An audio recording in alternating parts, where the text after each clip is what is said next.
Herkese merhaba. Bugün hepimizde kafa karıştıran bir konuyu en kısa şekilde anlatmaya geldim. Müzikte dönemler. Bu dönemlerin isimleri neler, özellikleri neler, önemli bestecileri kim? Şimdi hepsini müzik örnekleriyle birlikte bu videoda paylaşıyorum. Hadi başlayalım. Müzik, insanların olduğu her tarihte bizimle birlikteydi. Tabii insanlık tarihindeki ilk müzikle şu anki müzik arasında ve o geçen süreçte bayağı bir farklar var. İşte bu farklar müziği dönemlere ayırır. Biz şimdi nota sisteminin gelişmeye başladığı Orta Çağ döneminden başlıyoruz.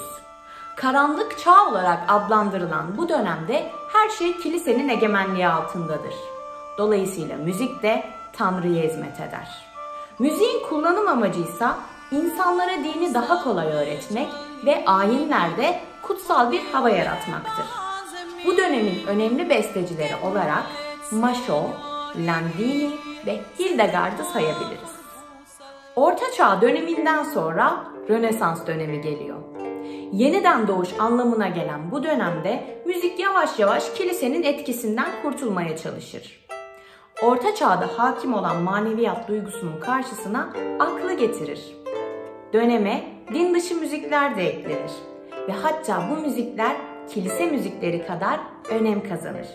Dolayısıyla bu dönem müziği daha dünyevidir ve insana hizmet eder.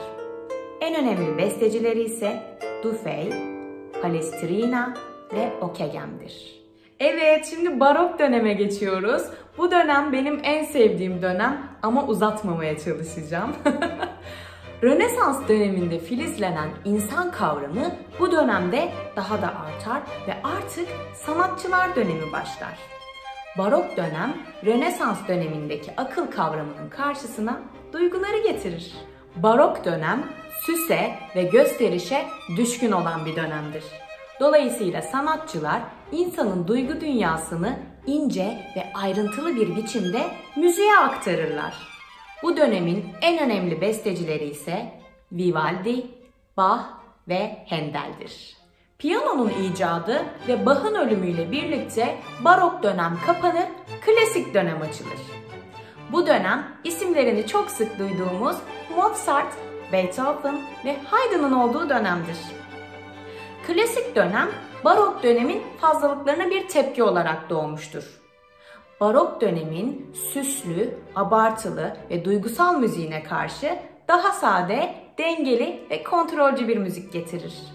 Fark ettiyseniz dönemler akıl ve duygu arasında gidip geliyor.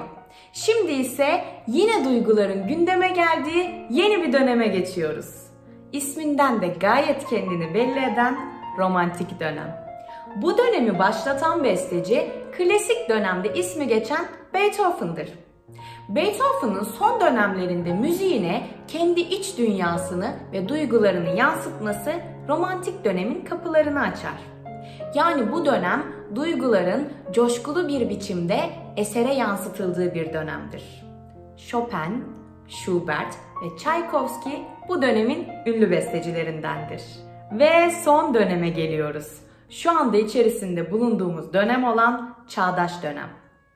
Tabii ki her dönemde olduğu gibi bu dönemde bir önceki döneme tepki olarak doğmuştur.